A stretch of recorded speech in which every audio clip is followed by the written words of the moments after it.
અત્યારે આપણે ટેકનોલોજીનો યુગ છે, ટેકનોલોજી અપનાવવી ખૂબ જરૂરી છે। આપણે વર્ષોથી જે 15 લીટર વાળો પંપનો છંટકાવ કરતા હતા, જે 1 એકરની અંદર 10-10 પંપનો છંટકાવ કર્યો છે, જેને બદલે જે અત્યારે આપણે ડ્રોનથી છંટકાવ કરીએ છીએ, જે 1 એકરની અંદર માત્ર 10 લીટરમાં છંટકાવ થાય છે, કેમ કે આ ડ્રોન છે એની અંદર અલ્ટ્રા લો વોલ્યુમ ટેકનોલોજી છે, જેથી 1 બૂંદ પાણીનું હોય એના 20 ભાગ કરે છે અને જેની દવા છે એનું પણ પૂરું પરિણામ આપવામાં મદદ કરે છે। એટલે 10 લીટર પાણી છે એ 1 એકરમાં હશે તો પણ સારું પરિણામ છે આપણે મળી જશે। નમસ્કાર મિત્રો, વેધર ઇન્ફોર્મેશનમાં આપનું સ્વાગત છે અને હું છું પરેશ। ખાસ કરીને આજના વિડીયોની અંદર આપણે સમજાવવાનું છે કે ગુજરાતની અંદર જે અત્યાર સુધી વરસાદ પડ્યો છે એમાં અમુક વિસ્તાર છે એમાં દુષ્કાળગ્રસ્ત હોય એવી પરિસ્થિતિ છે। જે વિસ્તારમાં ઓછો વરસાદ પડ્યો છે એને શું કામ ઓછો વરસાદ પડ્યો છે અને આવનારા સમયમાં હવે એને સારા વરસાદની અપેક્ષા છે કે કેમ, આ સંપૂર્ણ વાત સમજવાની છે। ખાસ કરીને પશ્ચિમ સૌરાષ્ટ્ર અને કચ્છના ભાગોની અંદર ઘણો બધો ઓછો વરસાદ છે, તો આ વિસ્તારને શું થશે એ આપણે સમજવાનો પ્રયત્ન કરવાનો છે। સંપૂર્ણ માહિતી આપવાની છે, જેમાં જોવા જઈએ તો આપણે આ આપણો આખો જે અરબ સાગર છે, બંગાળની ખાડી છે, આ આપણો ભારતનો નકશો છે, બાજુમાં આવેલું પાકિસ્તાન હોય, ઈરાન હોય, અફઘાનિસ્તાન હોય, અને આ જે સમુદ્રી સપાટી છે આનું તાપમાન છે એ પણ ઘણું બધું આપણા માટે મહત્વનું રહેતું હોય છે। આ વર્ષની વાત કરવા જઈએ તો આ વર્ષે 2 થી 3 પ્રકારની જે પેટર્ન હતી એને કારણે ગુજરાતની અંદર સારા વરસાદ અત્યાર સુધી અનેક વિસ્તારની અંદર નોંધાયા છે। લગભગ ગુજરાતના 95% વિસ્તારની અંદર સારા વરસાદ નોંધાયા છે, પણ 5 થી 7% વિસ્તાર એવા છે કે જ્યાં હજુ પણ વરસાદની ઘણી બધી ઘટ છે। લગભગ 90% જેવી ઘટ છે, માત્ર 10% વરસાદ છે। અમુક વિસ્તાર તો એવા છે કે જ્યાં માત્ર આખા વર્ષ દરમિયાન, ચોમાસા દરમિયાન સામાન્ય ઝાપટા જ પડ્યા છે, કોઈ સારો વરસાદ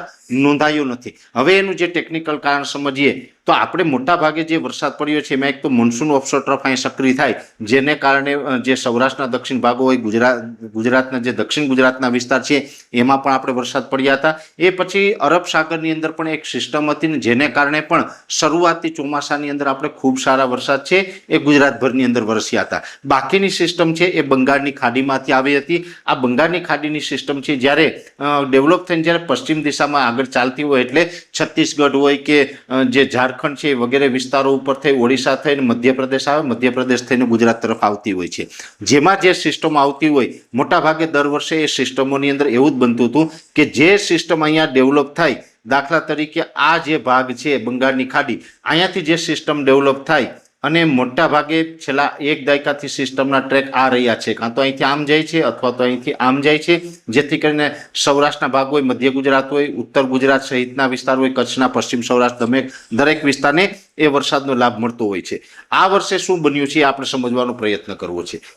હવે આ વર્ષની સિસ્ટમની વાત કરવા જઈએ તો આ વર્ષે સિસ્ટમ તો બની, પણ ઘણી બધી સિસ્ટમ એવી હતી કે બંગાળની ખાડી તરફથી આવે, અહીંયા મધ્યપ્રદેશ બોર્ડર સુધી આવી, મધ્યપ્રદેશની બોર્ડરથી ગુજરાતમાં પ્રવેશ કરીને કાં તો દક્ષિણ ગુજરાતમાં વધારે પડતા વરસાદ પડે, મધ્ય ગુજરાતના અમદાવાદ સહિતના વિસ્તારોમાં વરસાદ પડીને આ તરફ ઉત્તર એટલે કે રાજસ્થાન તરફ એ સિસ્ટમ નીકળી। એ સિસ્ટમ રાજસ્થાન તરફ ગઈ, જેને કારણે આ કચ્છના ભાગો ઘણા બધા નબળા રહ્યા, પશ્ચિમ સૌરાષ્ટ્રનું દ્વારકા, જામનગર, પોરબંદર જેવા વિસ્તાર છે એ આપણે નબળા રહ્યા છે સામાન્ય ઝાપટા, કેમ કે સિસ્ટમ એ બાજુ ગઈ નથી। એટલે જે પશ્ચિમ સૌરાષ્ટ્ર અને કચ્છના ભાગોની અંદર ઘણો બધો ઓછો વરસાદ પડ્યો, કચ્છમાં તો ઘણો બધો ઓછો પડ્યો, પશ્ચિમ સૌરાષ્ટ્રમાં પણ ઘણો બધો ઓછો પડ્યો। જો કે કચ્છની અંદર એક રાઉન્ડની અંદર મધ્યમ પડી ગયો હતો, પણ ઘણા બધા વિસ્તાર છે નબળા રહ્યા છે। પશ્ચિમ સૌરાષ્ટ્ર આમ પણ દુષ્કાળ જેવી સ્થિતિ છે, જેનું કારણ રહ્યું કે જે આ અરબ સાગર છે, જે ચોમાસા દરમિયાન જે એનું તાપમાન રહેવું જોઈએ નોર્મલ નજીક રહ્યું હતું, પણ આ અરબ સાગરના જે ઉત્તરના ભાગો છે, એટલે અહીંયાથી જે પાકિસ્તાનના ભાગો લાગે છે, કચ્છનું અખાત લાગે છે, પશ્ચિમ સૌરાષ્ટ્રના ભાગો લાગે છે, અહીંયાનું તાપમાન છે થોડુંક ઊંચું રહ્યું ને એમાં પણ